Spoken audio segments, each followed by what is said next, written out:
Praise the lord. అందరూ బాగున్నారండి. మీలో చాలా మంది డిఎస్సి ఎగ్జామ్స్ రాశారు కదా. కొంతమంది రాస్తున్నారు, కొంతమంది ప్రిపేర్ అవుతున్నారు, రాస్తున్నారు.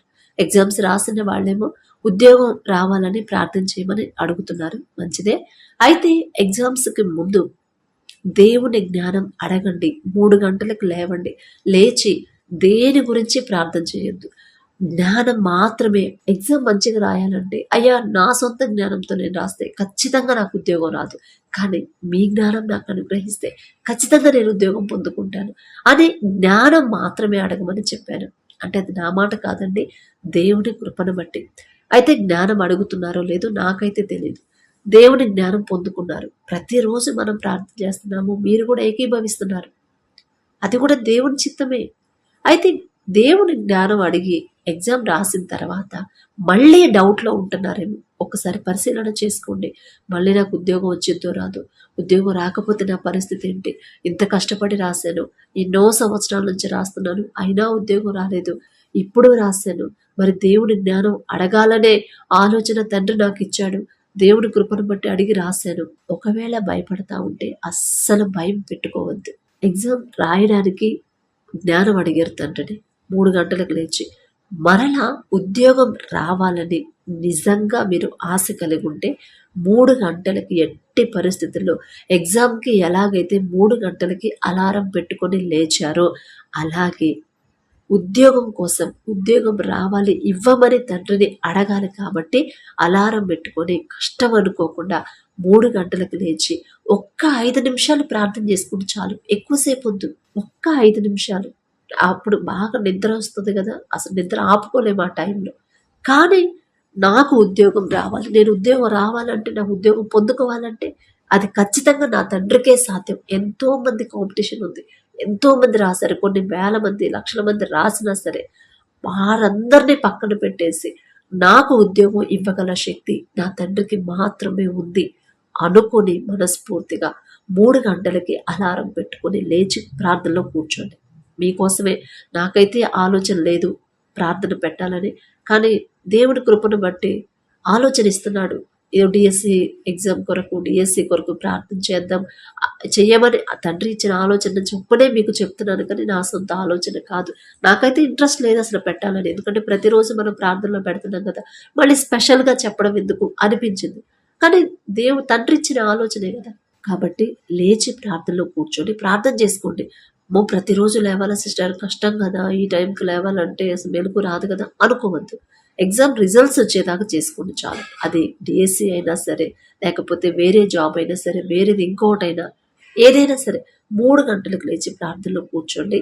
ఖచ్చితంగా నాకు ఉద్యోగం వచ్చిద్ది అని మనస్ఫూర్తిగా నమ్మకం ఉంచి మీరు ఏ పని, ఎంత బిజీలో ఉన్నా, ఏ పని చేస్తున్నా, అది ఇంట్లో పనైనా బయట పనైనా సరే, నా తండ్రి పాదాల దగ్గర నేను పెట్టాను, ఖచ్చితంగా నా తండ్రి నన్ను గెలిపిస్తాడు, నన్ను గెలిపించడు అనే అనుమానమే నాకు రాకూడదు. నా తండ్రి నమ్మదగిన తండ్రి, నా తండ్రి ఖచ్చితంగా, నా తండ్రి నన్ను ముందుకు తీసుకెళ్తాడు. నాకు 3 గంటలకే మెలకువ ఇచ్చిన నా తండ్రి నాకు ఉద్యోగం ఇవ్వడా, ఖచ్చితంగా ఇస్తాడు అని సంతోషంగా ఉండడం అలవాటు చేసుకోండి. అనుమానం అనేది అస్సలు పెట్టుకోవద్దు, భయం అనేది అస్సలు పెట్టుకోవద్దు. భయపడ్డారు అంటే అది అపవాది తెచ్చే ఆలోచన, అపవాది తెచ్చే భయం. కాబట్టి 3 గంటలకు లేచి ప్రార్థన చేసుకుందాం. ఉద్యోగం కొరకు మాత్రమే ప్రార్థన చేయండి. ఇంకా వేరే వేరే సమస్య దేని గురించి చేయొద్దు. అప్పులున్నా సరే, ఆర్థిక సమస్యలైనా, పిల్లలైనా సరే, దేని గురించి ప్రార్థన చేయొద్దు.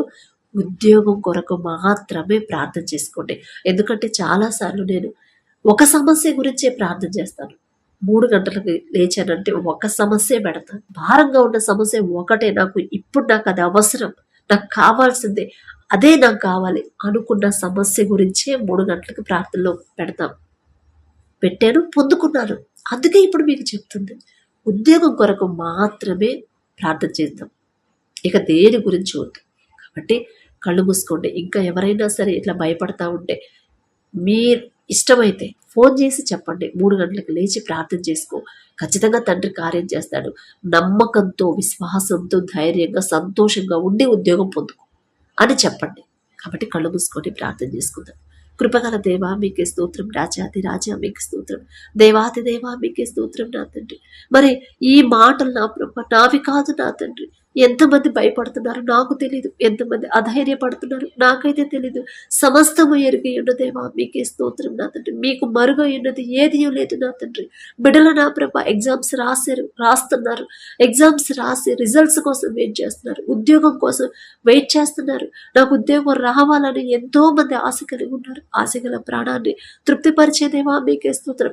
ఒకవేళ నా తండ్రి మీ బిడ్డలు భయపడుతున్నారేమో, ఆ భయాన్ని పోగొట్టడానికి బిడ్డలతో మీరు మాట్లాడిన దేవా మీకే స్తుతి స్తోత్రం నా తండ్రి.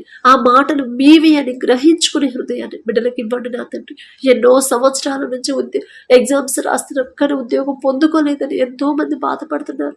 మీ సమస్తము మీకు తెలుసు నా ప్రభ. ఒకవేళ ఎన్ని సంవత్సరాలు వారి సొంత జ్ఞానం మీద ఆధారపడి రాశారేమో, అందుకనే ఉద్యోగం పొందుకోలేదేమో. కానీ నా తండ్రి ఈ సంవత్సరం ఈసారి నా ప్రభ మరి అమ్మా ఇదిగో మీరు జ్ఞానం గురించి అడగండి తల్లి, జ్ఞానం అడగండి, ఉద్యోగం అడగొద్దని మీరు చెప్పారు. మరి మీరిచ్చిన జ్ఞానాన్ని బిడ్డలు పొందుకున్నారు నా తండ్రి. అందుని బట్టి మీకే స్తుతి స్తోత్రం ప్రభ. ఏ పాటి వారం నా తండ్రి అడుగుడే మీకు ఇవ్వబడునని మీరు చెప్పారు. మేము అడిగిన ఎటువంటి అర్హత లేని మేము అడిగినా సరే నా ప్రభ మీ జ్ఞానాన్ని బిడ్డలకు అనుగ్రహించిన దేవా మీకే స్తోత్రం నా తండ్రి. మరి బిడ్డలు మీరిచ్చిన జ్ఞానంతో ఎగ్జామ్స్ రాస్తున్నారు నా తండ్రి. మరి ఎగ్జామ్స్ రాసిన తర్వాత ఖచ్చితంగా నా తండ్రి నాకు ఉద్యోగం ఇస్తాడు. నా పరిస్థితి ఏంటో నా తండ్రికి తెలుసు, నా మనసు ఏంటో నా తండ్రికి తెలుసు, నా కుటుంబ పరిస్థితి నా తండ్రికి సమస్తము తెలుసు. నాకు ఉద్యోగం లేకపోతే నేను ఎలాంటి ఇబ్బందులు పడతాను నా తండ్రికి సమస్తము తెలుసు. ఖచ్చితంగా నా తండ్రి నా కన్నీరు తుడుస్తాడు. ఖచ్చితంగా నా తండ్రి నాకు ఉద్యోగం వచ్చేలా అద్భుత కార్యం నా జీవితంలో జరిగిస్తాడు అని నా ప్రభ మనస్ఫూర్తిగా మీ మీద నమ్మకం విశ్వాసం వచ్చి హృదయాలను నా ప్రభ బిడ్డలకు అనుగ్రహించండి నా తండ్రి. ఎవరెవరైతే ఈ సమయానికి మెలకువ తెచ్చుకొని నా ప్రభ మెలకువ ఇచ్చింది మీరే నా తండ్రి. మేము ఎన్ని అలారాలు పెట్టుకున్నా సరే మెలకు రాదు నా ప్రభ. మీ చిత్తమైతేనే మమ్మల్ని తట్టి లేపి ఈ సమయంలో మీ పాదాల దగ్గర కూర్చోబెట్టిన దేవా మీకే స్తోత్రం నా తండ్రి.